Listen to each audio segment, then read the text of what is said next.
오순절 후 19번째 주일 우리에게 주신 하나님의 말씀은 신약성경 요한복음 8장 31절로 37절까지의 말씀입니다.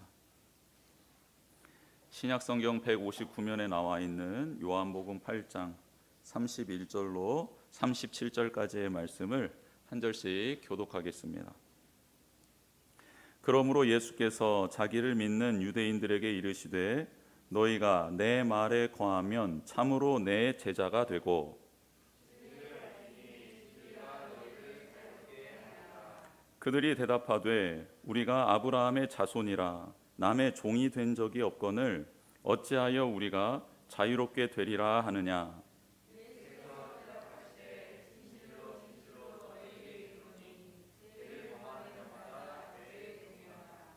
종은 영원히 집에 거하지 못하되 아들은 영원히 거하나니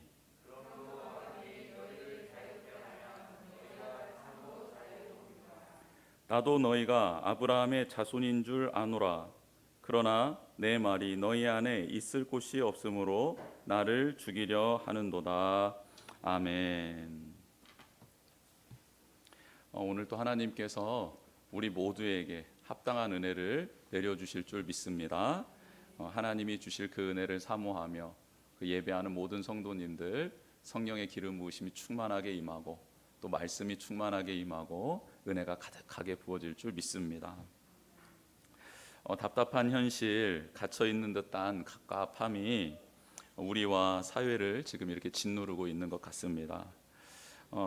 우리뿐만 아니라 전 세계적으로 지금 코로나19 팬데믹에 빠져 있는 많은 사람들은 그렇게 심리적 불안감 속에 나날을 살아가고 있습니다. 의학계에서 코로나를 제압할 수 있다라는 희소식이 전해오면 그와 또 반대로 변이 바이러스의 출몰로 인하여서 박탈감이 조금 더 커진 것 같습니다. 최선을 다해 노력하고 있지만 이제는 코로나19와 함께 가는 나라들, 그런 나라들이 많아지고 있는 실정입니다. 이제 코로나와 함께 가는 것, 그렇게 가는 것이 맞다라고 말은 하고 있지만 지난 1년 9개월의 시간은 그 누구도 돌려줄 수 없고 그 기간에 받은 정신적, 사회적, 경제적 그런 데미지, 아픔들, 상처들은 그 누구도 보상해 줄 수 없게 되었습니다. 각 나라 정부에서 이런저런 대책들을 많이 마련하고 있습니다. 우리나라도 그렇죠. 실제 자국민들 돕기를 원하는 지원책들을 내놓기는 하지만 그런 것들이 100% 만족을 주지도 못하고 그리고 큰 위로는 되지 못하는 상황입니다. 누가 이런 상황에서 우리를 구원해 줄 수 있을까라는 질문을 모든 사람들이 하고 있고 그게 정권이 바뀌면 또 새로운 사람이 들어서면 가능해지지 않을까라는 생각들을 하고 있기도 합니다. 그런데 우리는 경험상으로 다 알고 있습니다. 그렇죠? 정권이 바뀌든 또 새로운 인물이 서든 이 근본적인 문제들은 해결해 줄 수 있는 사람이 없다, 정부가 없다, 나라가 없다라는 것을 우리는 잘 알고 있습니다.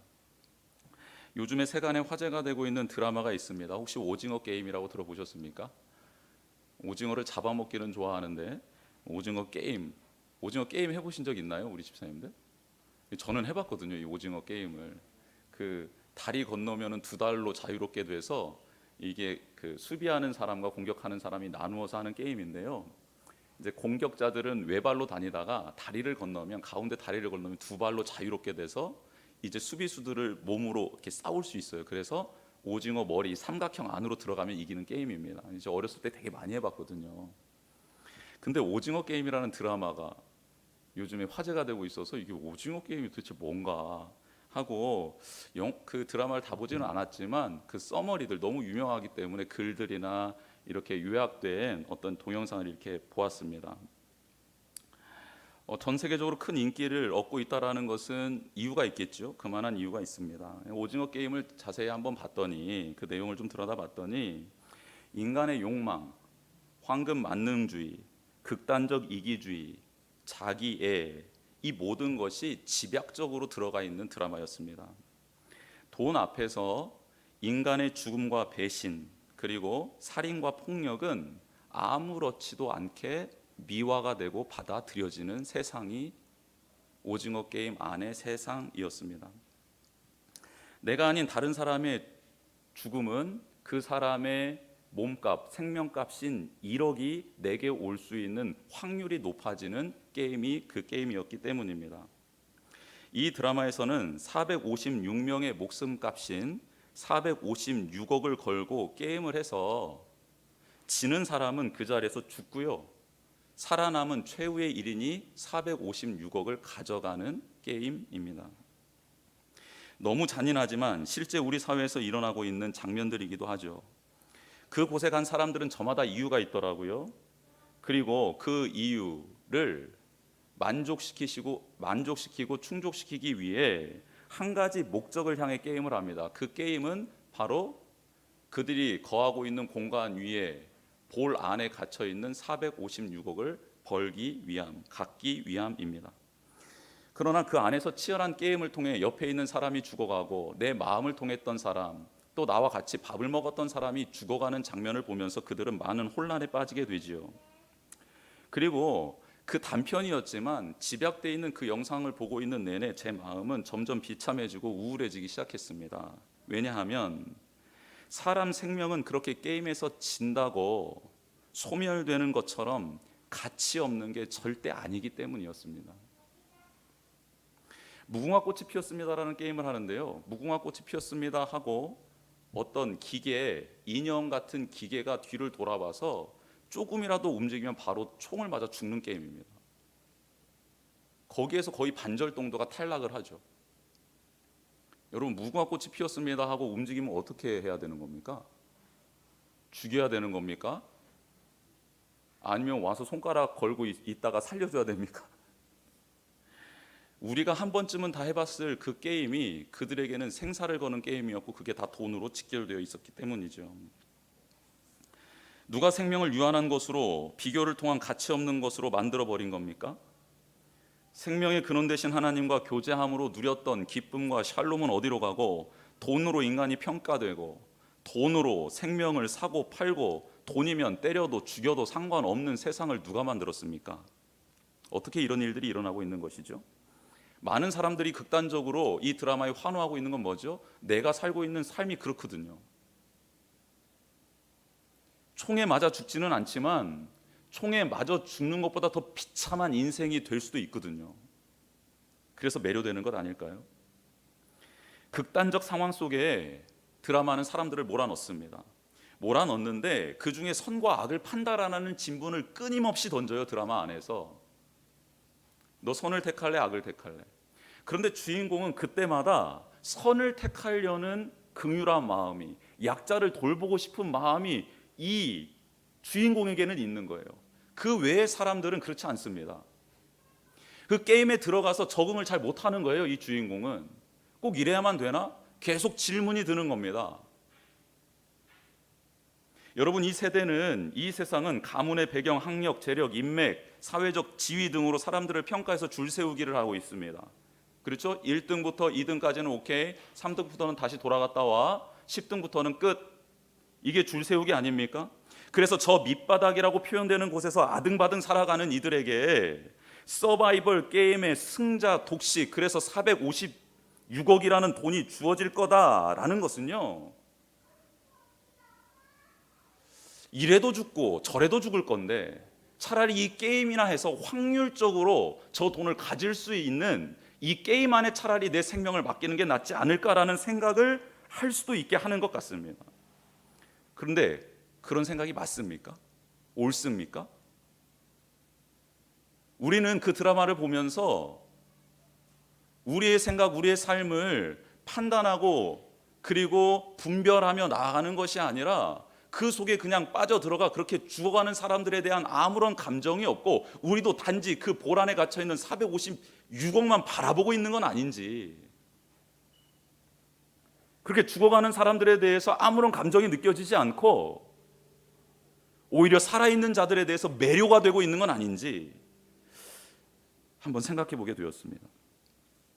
여러분, 주인공이 그 게임에 들어가기 전에 지하철에서 어떤 사람을 만나요. 되게 잘생긴 사람을 만납니다. 양복을 멀쩡하게 입고요, 007 가방을 들고 있는 사람을 만납니다. 근데 그 007 가방을 딱 열자 뭐가 나오냐면 딱지가 나옵니다. 파란 딱지와 빨간 딱지. 딱지 게임을 해가지고 이기면 10만 원을 주고 지면 돈 없으면 뺨을 맞는 거예요. 뺨을 맞는 거예요. 뺨을 맞는 겁니다. 그렇게 시작이 됩니다. 그런데 이제 주인공이 최선을 다해서 하는데 잘 이겨지지가 않아요. 그래 매번 집니다. 지는데 질 때마다 그 말끔한 양복을 입은 사람이 주인공의 뺨을 때리는데요. 얼마나 맞았을까요? 그 주인공의 뺨이 빨갛게 달아올라 멍해지기 시작합니다. 무지 많이 맞은 거죠. 그리고 본인이 이겼어요. 본인이 이겨가지고 이제 화가 났잖아요. 맞은 게. 그래서 때리려고 하는데 그 신사가 손을 탁 잡더니 10만 원을 딱 꺼내줍니다. 근데 그 10만 원을 받은 이 주인공이 굉장히 떨떠름한 표정을 지으면서 그래도 돈을 받았으니 괜찮다라고 그렇게 받아냅니다. 제가 그 장면을 보면서 이런 생각을 했습니다. 게임에서 지는 사람을 패고 그 폭력에 대해서 합리화를 시키는 이 돈을 건네는 이 세상 말고요, 게임에서 지는 사람이 안타까워 그 사람에게 이기는 법을 가르쳐주는 사람은 없나? 그런 말끔한 양복을 입은 사람은 없을까? 졌을 때 격려해주고 이겼을 때는 그에 따른 보상을 주는 그런 007 가방을 든 사람은 없을까? 이런 생각을 한번 해보았습니다. 그런 세상은 만들어지지 않을까? 그런 생각 말입니다. 여러분, 미국의 상징처럼 여겨지는 자유의 여신상이 있습니다. 그 받침대에 동판에 한 편의 시가 기록되어 있습니다. 그 내용은 다음과 같습니다. 정복자의 사지를 대지로 펼치는 저 그리스의 청동 거인과 같지 않지만 여기 우리의 바닷물에 씻긴 일몰의 대문 앞에 횃불을 든 강대한 여인이 서 있으니 그 불꽃은 투옥된 번갯불, 그 이름은 추강자의 어머니. 횃불 든 그 손은 전 세계로 환영의 빛을 보내며 부드러운 두 눈은 쌍둥이 도시에 의해 태어난 공중의 다리를 걸친 항구를 향하여 명령한다. 오랜 대지여, 너의 화려했던 과거를 간직하라. 그리고 조용한 입술로 울부짖는다. 너의 지치고 가난한 자유를 숨쉬기를 열망하는 사람들을, 너의 풍성한 해안가에 가련한 사람들을 나에게 보내다오. 폭우에 시달린 고향 없는 자들을 나에게 보내다오. 황금의 문 곁에서 나의 램프를 들어 올릴 터이니 라는 시 한 편이 적혀져 있다 합니다. 이런저런 이유로 이민길에 올라야 했던 사람들이 참 많이 있었지요. 그들을 추방자의 어머니로서 품어주고 새로운 출발을 할 수 있도록 힘과 용기를 주는 미국이 되고 싶다라는 뜻에서 자유의 여신상이 세워졌고 그 밑에 그런 시가 있는 것 아니겠습니까? 1776년 7월 4일 이날이 미국의 독립기념일입니다. 자유의 여신상 왼편에 들려있는 책자는 그래서 1776이라는 숫자가 기록되어져 있습니다. 자유를 향한 독립선언서가 선언문이 그 손에 들려져 있는 것이죠. 오른손에 들려있는 건 횃불입니다. 이건 무슨 횃불입니까? 자유의 횃불입니다. 자유의 빛을 상징하는 것이죠. 그리고 이 여신상 위에 이렇게 관이 하나 쓰여져 있는데 거기에 뿔이 7개가 달려 있습니다. 그것은 전 세계의 7개 대양과 7개 대륙을 뜻하는 의미입니다.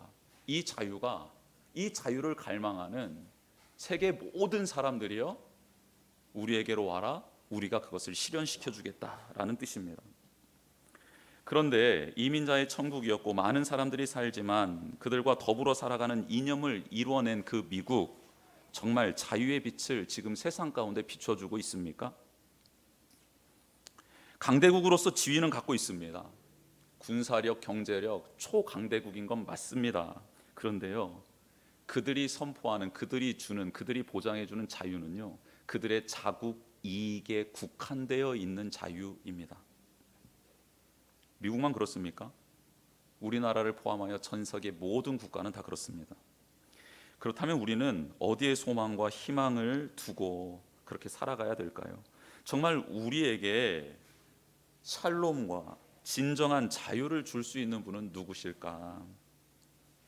여러분, 예수님은 계속 초막절 이후에 말씀을 이어가고 있습니다. 나를 보내신 이의 뜻을 전하고 행하는 자가 바로 나다.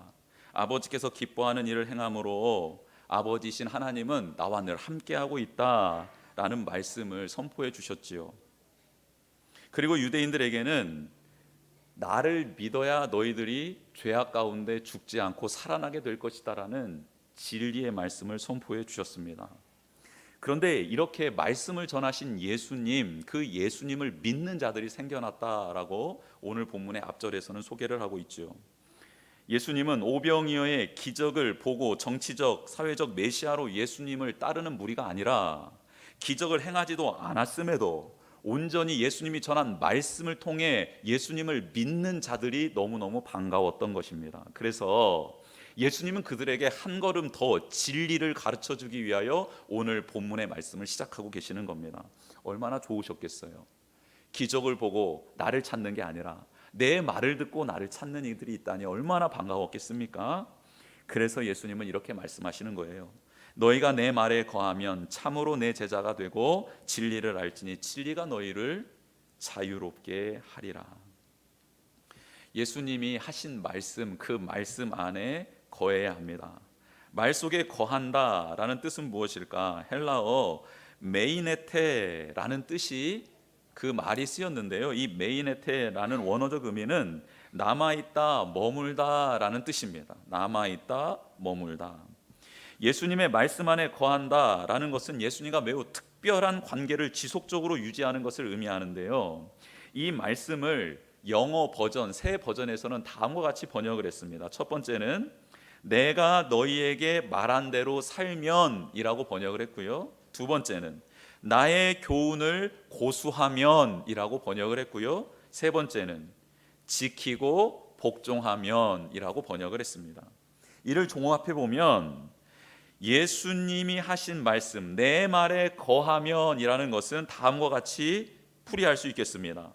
말씀 안에 거하는 것은 말씀에 귀를 기울이고 그것을 고수하며 지키는 순종하는 거룩한 삶을 말하는 것입니다. 여러분, 맛있는 고깃집에 가가지고 고기를 한참 구워 먹고 나오면 우리 몸에 무슨 냄새가 배어 있죠? 고기 냄새가 배어 있습니다. 그렇죠? 그렇죠? 그리고 우리는 마음에 맞고 행복한 사람들 그 공동체 안에 거하면 우울했던 마음들이, 그리고 찡그렸던 나의 얼굴이 어떻게 됩니까? 기쁨이 내 안에 들어오고 나도 어느새 웃고 있고 나의 웃음소리를 듣게 되는 것 아닙니까? 우리 인간은 사회적 동물이기 때문에 상황과 공동체의 영향을 많이 받고 있는 것 맞습니다. 그렇다면 오늘 예수님이 너희들은 내 말에 거해야 된다라는 이 말씀 앞에 우리는 이런 질문을 할 수 있습니다. 나는 도대체 어디에 거하고 있는가? 나는 어디에 거하고 있는가? 이 질문이 굉장히 중요한 질문이 되겠죠. 예수님, 주님의 말씀 안에 거해야 참 제자가 됩니다. 참 제자가 있다라는 것은 무슨 제자가 있다라는 겁니까? 거짓 제자가 있다라는 것이죠. 주님 말씀 안에 거하지도 않으면서 마치 예수님의 제자인 척 살아가는 사람들이 많다라는 겁니다. 주님이 직접 우리에게 말씀 주시는 것 아니에요? 예수님은 모인 무리들에게 나의 참 제자가 되어라 라고 권면하고 있는 거예요. 거짓 제자 말고, 무늬만 제자 말고 참 제자 되었으면 좋겠다 말씀하고 있습니다. 어떻게 참 제자와 거짓 제자가 갈라지나? 한 가지입니다. 말씀 안에 거하느냐 그렇지 않느냐입니다. 여러분, 성도 간의 교제를 나누다가도 보면 말씀을 따라 살아가고 말씀에 받은 은혜, 또 말씀 따라 살아가다가 힘들어서 기도 제목을 나누는 나눔이 많던가요? 같은 성도인데도 뭐 주식 이야기, 뭐 부동산 이야기, 뭐 연애 이야기, 뭐 시사 이야기, 정치 이야기 이런 것이 많던가요? 한번 생각해 보셨으면 좋겠습니다. 왜 성도들끼리 만났는데도 이렇게 말씀이 나눠지고 말씀 안에서의 씨름이, 말씀대로 행하며 나아가는 삶의 어려움들이 나눠지는 게 아니라 왜 이렇게 세상의 것들이 많이 나눠지는 것일까? 이유는 간단합니다. 오늘 말씀대로 해석하면 우리는 세상 안에 거하고 있기 때문이죠. 그 안에 거하고 있기 때문입니다. 그래서 오늘 말씀에 의해서 우리가 적용해야 될 점은 이런 점입니다. 이제는 말씀 안에, 신앙 안에 가치관, 세계관, 물질, 관계, 건강, 생업, 정치, 철학, 이 모든 것들을 끌어당겨와 말씀 안에 재워야 합니다. 잠겨 놓아야 합니다. 그래야 우리는 말씀 안에 거하는 자가 되는 겁니다.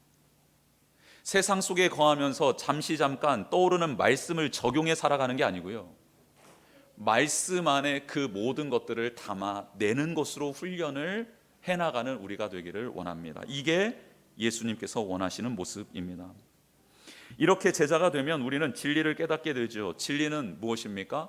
예수님의 모든 것이 진리입니다. 예수님의 말, 예수님의 표정, 예수님이 살아가셨던 삶, 예수님이 보여주셨던 모든 것, 그게 진리입니다. 그게 진리 자체예요. 진리는 말씀만이 아니고요, 진리는 말씀이신 예수 그리스도의 전체가 진리예요. 우리는 계속해서 착각합니다. 진리를 따라가고 진리를 쫓는다 하는데 말씀 몇 구절 아는 것으로 나는 진리를 따르고 쫓고 있다라고 착각하고 있어요. 아닙니다. 진리는 예수 그리스도 자체이신 줄 믿습니다. 그게 진리예요. 그분의 표정, 그분의 몸짓, 그분의 생각, 말, 삶, 모든 것이 진리입니다. 그분의 전 인격을 말하는 것이죠. 그래서 진리를 안다라는 것은 예수 그리스도를 아는 것이고, 그 예수 그리스도를 알므로, 그렇게 예수 그리스도를 따라감으로 우리는 자유롭게 된다라는 뜻입니다. 다른 것에서 자유를 누릴 수 있는 게 아니고요, 그 주님과 함께함으로, 그 주님의 것이 내 것이 되므로, 주님의 모습을 내 모습으로 만들어 감으로 우리는 참된 자유를 누릴 수 있다라고 말씀하고 있습니다. 이렇게 주님의 말씀 듣고 깨달은 자 너무 좋아서 기적 보고 쫓아온 자가 아니라, 말씀 듣고 깨달은 자 너무 좋아서 한 걸음 더 진리의 말씀을 선포해 줬습니다. 그러면 그들의 반응이 좀 더 이전과는 달라져야 되는 것 아닐까요? 그런데 그들 뭐라고 말하지요? 33절입니다. 그들이 대답하되 우리가 아브라함의 자손이라 남의 종이 된 적이 없거늘 어찌하여 우리가 자유롭게 되리라 하느냐. 되게 희한한 말을 합니다. 희한한 말을. 진리가 너희를 자유롭게 하리라 그러면은, 그러면 그 진리 좀 알려주세요, 거하게 해주세요라든가, 아니면 그 자유를 누리고 싶습니다라든가, 뭐 이런 말이 좀 나왔으면 좋겠는데 희한한 말을 해요. 즉 지금 유대인들은 뭐라 하는 겁니까? 뭘 강조하고 있는 거예요? 우리는 아브라함의 자손이라는 거예요.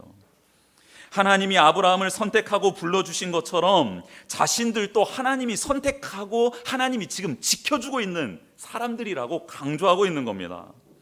하나님이 자신들을 열방의 제사장의 국가로 세우셨기 때문에 우리는 어떠한 일이 있더라도 하나님의 구원받은 자로서 천국행이다.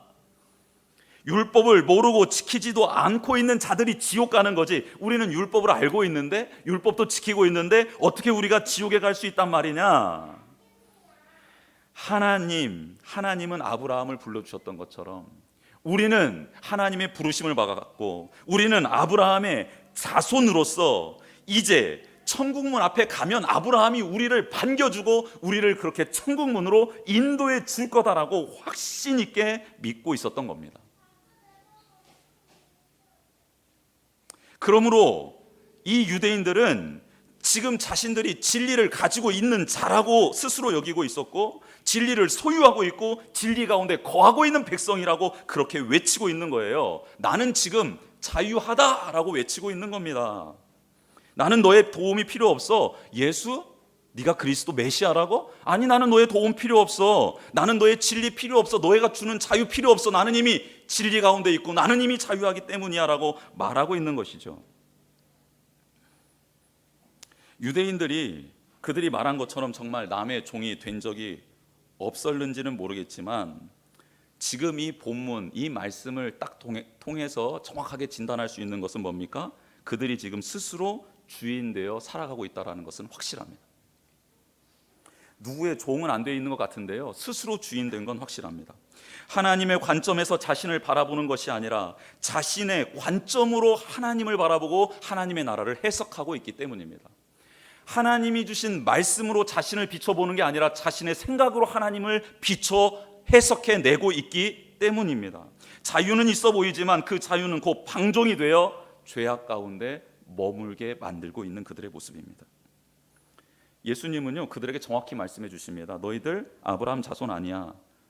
너희들이 지금 아버지라고 하나님을 아버지라고 말하고 있는데 아니 너희들 아버지는 하나님이 아니야 라고 정확하게 말씀해 주십니다. 착각하지 말라고 말씀해 주시죠. 만약 너희들이 정말 아브라함의 자손이라고 한다면 너희들은 아브라함처럼 행해야 될 것 아니냐? 아브라함은 진리 앞에 엎드렸고 진리를 받아들였고 그대로 순종한 인물이 아브라함이다. 아브라함은 자신의 본토 친척 아비의 집도 하나님의 말씀 앞에 다 내려놓았던 사람이고 순간순간 과정마다 자신의 생각, 경험, 판단이 있었음에도 불구하고 하나님, 진리의 말씀이 그에게 임하면 그는 그 모든 것들을 뒤집어 엎어 다르게 생각하고 그 말씀대로 행했던 자가 바로 아브라함이다. 그러면 너희들도 그래야 될 것 아니냐라고 반문하십니다. 그리고 너희들이 아버지를 하나님이라고 말하고 있지 그런데 너희들 아버지는 하나님 아닌 것 같아. 왜냐하면 만약 너희들의 아버지가 하나님이시면 하나님이 보낸 나를 죽이려고 할 수 없기 때문이야.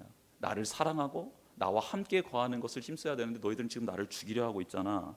그런데 내가 한 가지 비밀 알려줄까? 너희들의 아버지가 누군지 나는 알아 라고 하면서 예수님께서 말씀해 주십니다. 뭐라고 말씀해 주시냐면 너희들의 아버지는 마귀 같아 라고 예수님께서 정확하게 말씀해 주고 있습니다. 너희들의 언행은, 너희들의 생각은, 너희들의 마음은 마귀를 닮은 것 같구나. 마귀는 욕심대로 행하거든. 마귀는 살인자거든. 여러분 마귀가 살인한 적 있습니까? 없습니까? 있죠. 에덴 동산에서 그랬습니다. 첫 사람들을 하나님과 떨어지게 만들었고요. 하나님의 말씀을 왜곡시켰죠.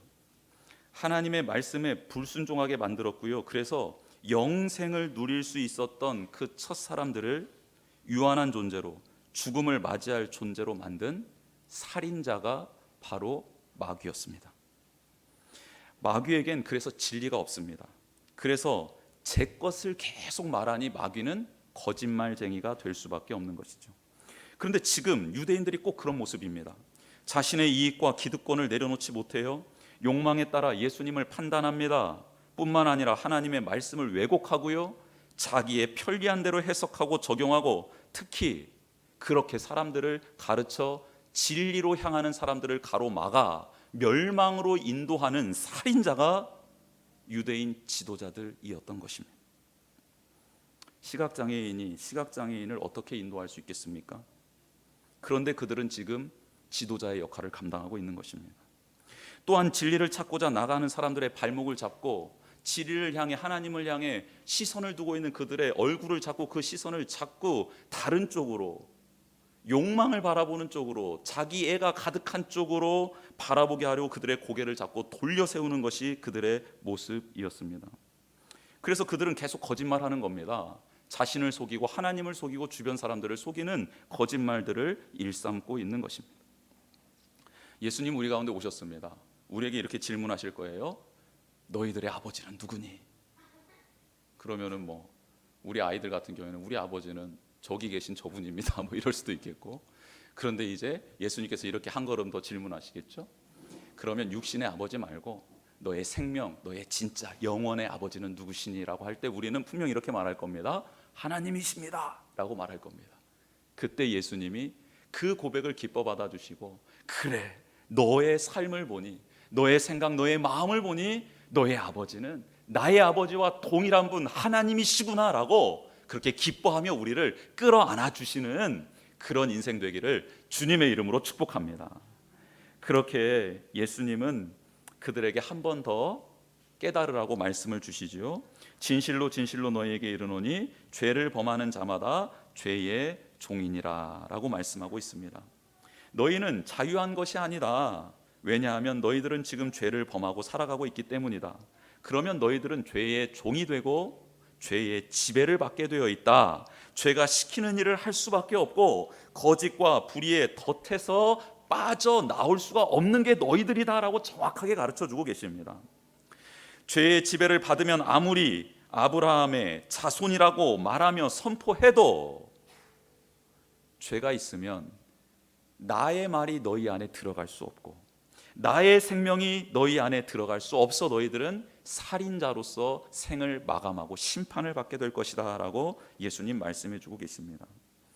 우리가 아무리 믿음의 가문에서 태어났다 한들, 목사의 직분을 받았다 한들, 항존 직분자의 직분을 받았다 한들, 신비한 체험, 영적인 체험을 무지 많이 했다 한들, 우리가 죄를 지으면요, 우리는 그저 그냥 죄의 종이 되는 것 뿐이고요.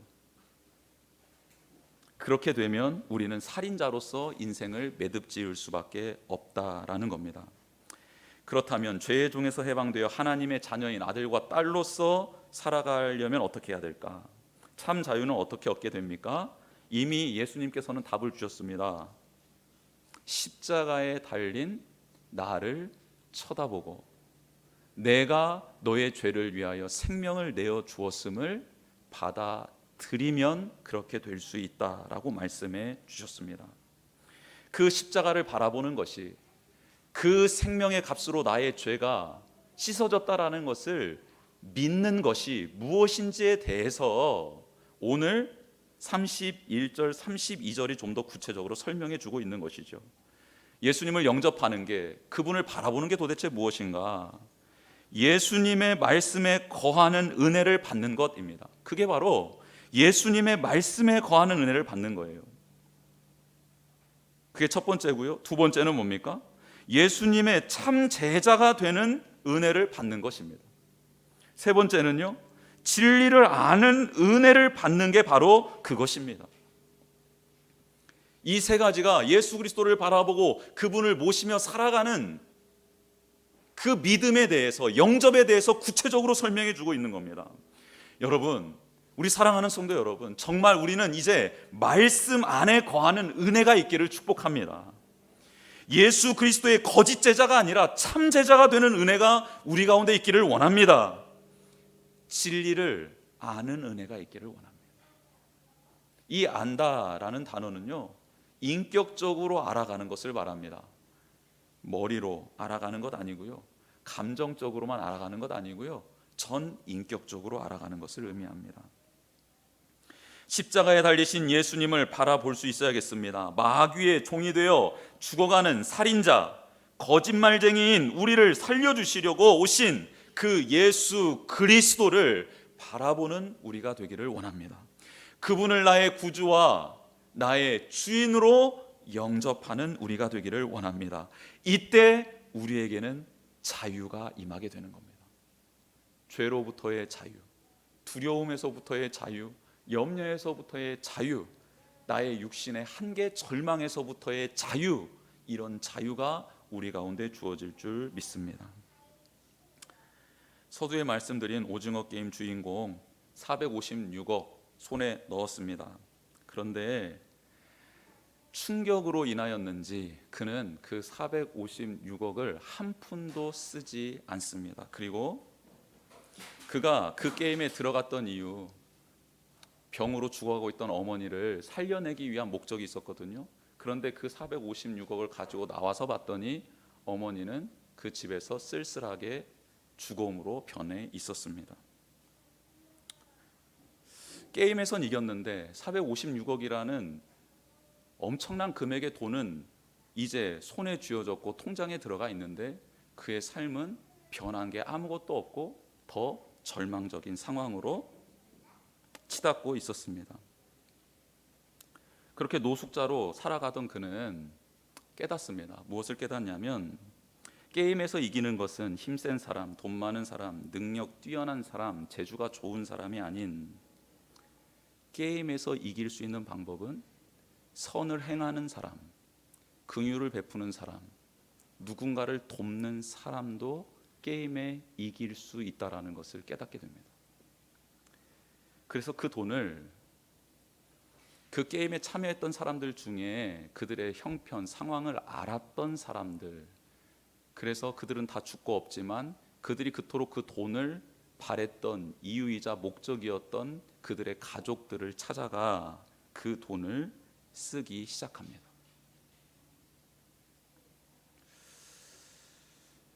만모니즘의 사회의 경종을 울리는 결말이 아니었나라는 생각도 듭니다. 그러면서 저는 오늘 말씀에 비추어서 이런 생각을 해보았습니다. 우리는 어두운 세상에 이 세상의 식이 아닌 하나님의 방법대로 살아가는 사람으로서 부름을 받았습니다. 그런 사람으로 세우기 위해 예수 그리스도는 당신의 생명을 우리에게 주셨습니다. 그럼 우리는 이 세상 가운데 빛을 내며 빛을 바라며 살아가는 존재가 되어야 하는데, 어두움에 묻혀 그만 그 빛을 잃어버리고 그 어둠에 물들어 살아가고 있는 건 아닌지 한번 생각해 보게 되었습니다. 우리는 예수님이 주신 자유, 진리, 생명을 받은 자입니다. 믿으십니까?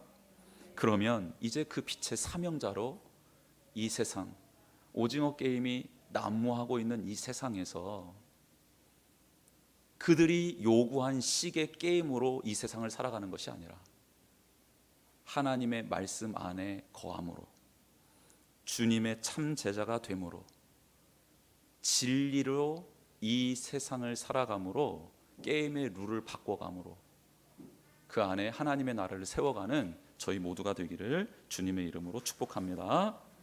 이 시간 같이 찬양하며 기도하는 시간